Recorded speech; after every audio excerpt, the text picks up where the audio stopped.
Hi friends, welcome to மா kitchen. இன்னைக்கு custard powder வச்சு ஈஸியாக பண்ணக்கூடிய ஒரு அல்வா ரெசிபி தான் பார்க்க போகிறோம். இதுக்கு நான் எடுத்துருக்கிறது 3/4 கப் எடுத்துருக்கேன் கஸ்டர்ட் பவுடர். இது வெனிலா ஃப்ளேவர் இருக்கிறது. வெனிலா ஃப்ளேவர் இருக்கிறது தான் டேஸ்ட் நல்லாயிருக்கும், அது பார்த்துக்குங்க. இப்போ ஃபஸ்ட்டு வந்து ட்ரே ரெடி பண்ணிடலாம். இப்போ கீ மெல்ட் பண்ணி வச்சுக்கோங்க, இதை அப்ளை பண்ணிடலாம்.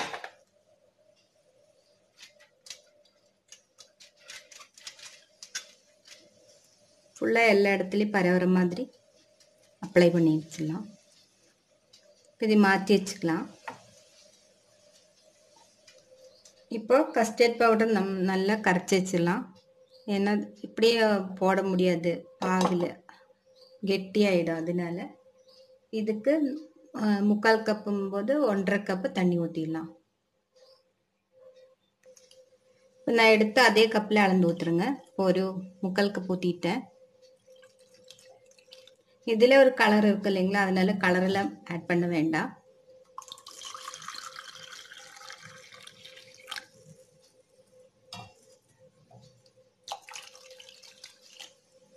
நல்லா கரைச்சிடலாம். இது பண்ணும்போது நம்ம கிளறிட்டே இருக்கணும், இல்லைன்னா இந்த கஸ்டர்ட் பவுடர் போய் கெட்டி கெட்டியாக ஆகிடும். நல்லா கரைச்சி வச்சுட்டு மாற்றி வச்சுக்கலாம்.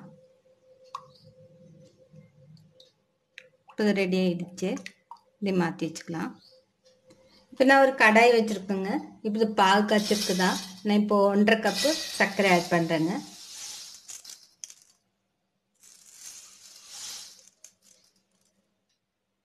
அதே கப்பில் 1.5 கப்பு தண்ணி ஊற்றுருங்க. நம்ம எவ்வளோ சர்க்கரை எடுத்தோமோ அதே அளவு எடுத்துடலாம். 1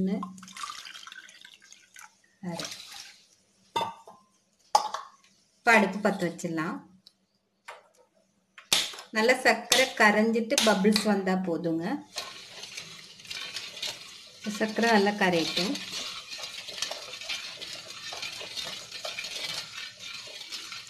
இது ஒரு 15 நிமிஷத்தில் ரெடி பண்ணிடலாம், ரொம்ப ஈஸி.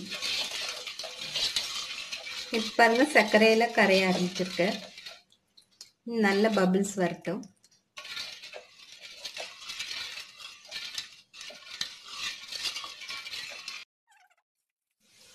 பாருங்க, நல்ல பபிள்ஸ் வந்துச்சு. இந்த ஸ்டேஜில் நம்ம கரைச்சி வச்சோம் இல்லைங்களா, அந்த கஸ்டர்ட் பவுட்ரு அது நல்லா கலக்கி விட்டுருங்க. அடியில் இப்போ தங்கிடும், அதனால் இது ஊற்றிடலாம். கொஞ்சம் கொஞ்சமாக ஊற்றுங்க, கெட்டியாயிடும். அடுப்பு ஸ்லிம்மிலே வச்சுருங்க. ஊற்ற ஆரம்பிச்சிடலாம். ஊற்ற ஊற்ற நல்லா கிளறி விட்டுருங்க, எல்லா இடத்துலையும் படுற மாதிரி.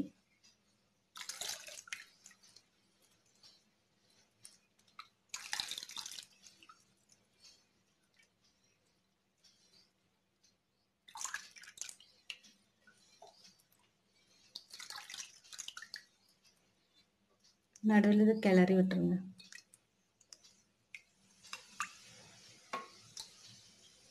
பாருங்க, அடியில் ஒன்றுமே இல்லை. இந்த மாதிரி கிளறி விட்டு நல்லா ஊற்றிடுங்க. கை விடாமல் கிண்டிகிட்டே இருங்க.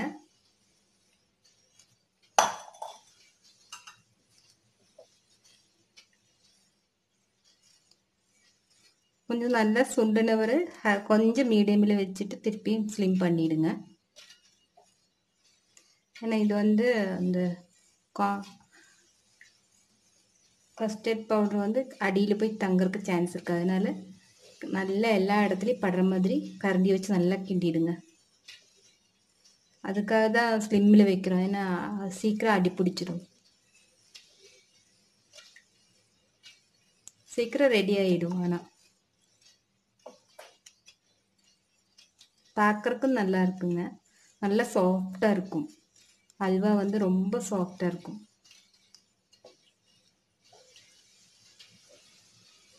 இந்த தீபாவளிக்கு எல்லோரும் இந்த ரெசிபி ட்ரை பண்ணுவீங்கன்னு நினைக்கிறேங்க. ட்ரை பண்ணிவிட்டு உங்கள் கமெண்ட்ஸ் எனக்கு சொல்லுங்கள்.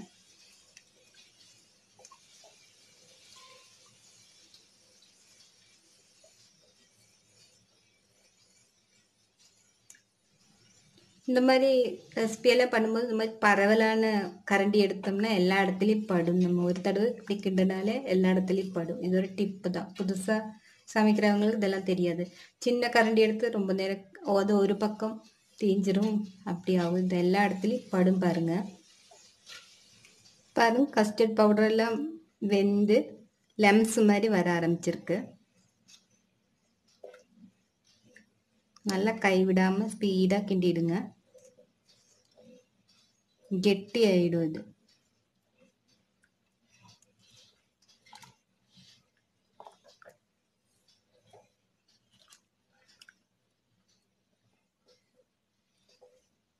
பாருங்க, வந்துச்சு.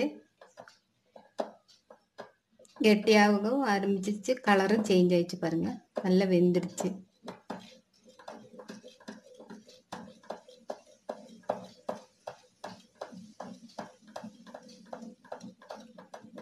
கொஞ்சம் கெட்டியானதையும் 2 டீஸ்பூன் நெய் ஊற்றிடலாம். நான் இப்போ அரைக்கப்பு நெய் எடுத்துருக்கிறேன். அது 2 டீஸ்பூனாக ஊற்றிடலாங்க. பாருங்க, கெட்டி ஆயிடுச்சு. இப்போ நம்ம 2 டீஸ்பூன் நெய் ஊற்றிடலாம். நெய் ஃபுல்லாக அதை அப்சர்வ் பண்ணிடும்.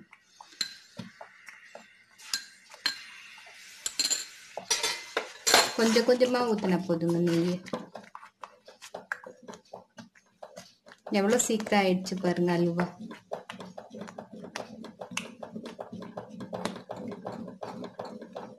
ஃபுல்லாக அப்சர்வ் பண்ணிட்டு நம்ம ஊற்றுற நெய் ஃபுல்லாக அப்சர்வ் பண்ணிட்டு திருப்பி வெளியே வந்துடும். இப்போ அந்த ஸ்டேஜில் எடுத்துடலாம். இப்போ நான் கொஞ்சம் முந்திரி பருப்பு ஆட் பண்ணுறேங்க. ஒரு இவ்வளோன்னு இல்லை, கொஞ்சமாக எடுத்து இப்படி க்ரஷ் பண்ணி ஆட் பண்ணிக்கோங்க. கொஞ்சம் மேலால் போட்டு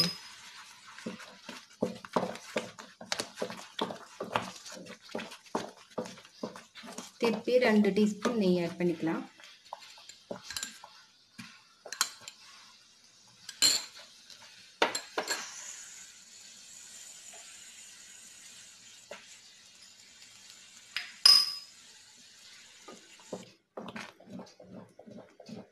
இப்போ ஊற்றின நெய்யெல்லாம் உள்ளே போயிடுச்சு. அந்த நெய் ஃபுல்லாக வெளியே வரணும். அது வரைக்கும் நம்ம கிண்டிகிட்டே இருக்கலாம். இதில் 1/2 டீஸ்பூன் அளவுக்கு ஏலக்காய் தூள் ஆட் பண்ணுறேங்க. ஜஸ்ட் ஒரு ஃப்ளேவருக்கு மட்டும்தான். இப்போ திருப்பியும் 2 டீஸ்பூன் கீ ஆட் பண்ணிக்கலாம்.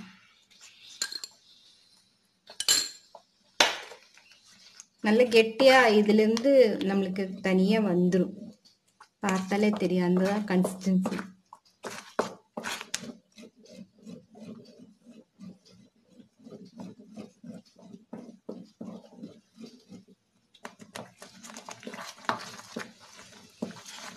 நான் அடுப்பு ரொம்ப ஸ்லிம்மில் வச்சுருக்கேன், மெதுவாக ஆகட்டும்.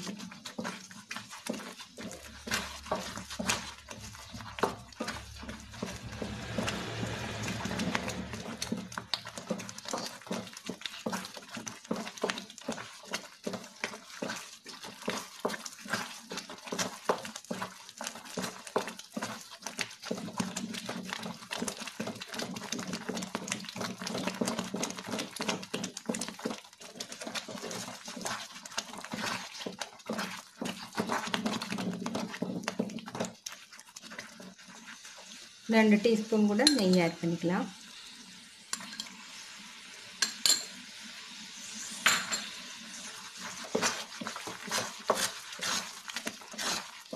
பாருங்க, நல்ல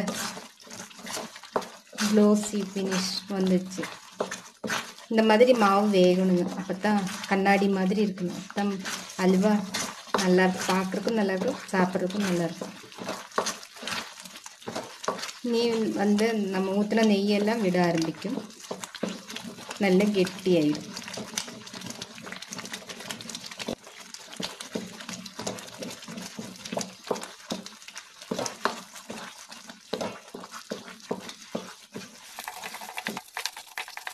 பாருங்க, ட்ரேலிக்கு ட்ரான்ஸ்ஃபர் பண்ணியாச்சு. இது ஒரு 1/2 hour இருக்கட்டும், அப்புறம் கட் பண்ணிடலாம். இப்போ இது மேலே கொஞ்சோண்டு முந்திரி பருப்பு இல்லைன்னா பாதாம் ஏதாச்சும் ஸ்ப்ரெட் பண்ணி விட்டுடலாம். பார்க்கறதுக்கு நல்லாயிருக்கும்.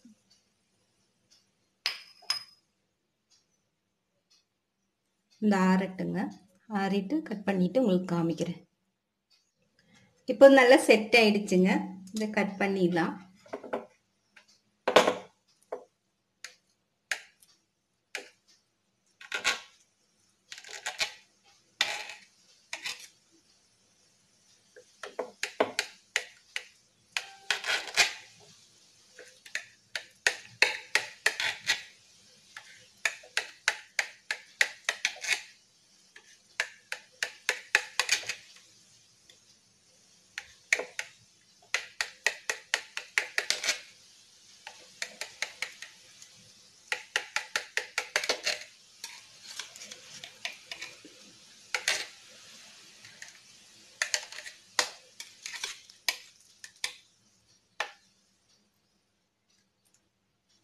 நல்லா சாஃப்டாக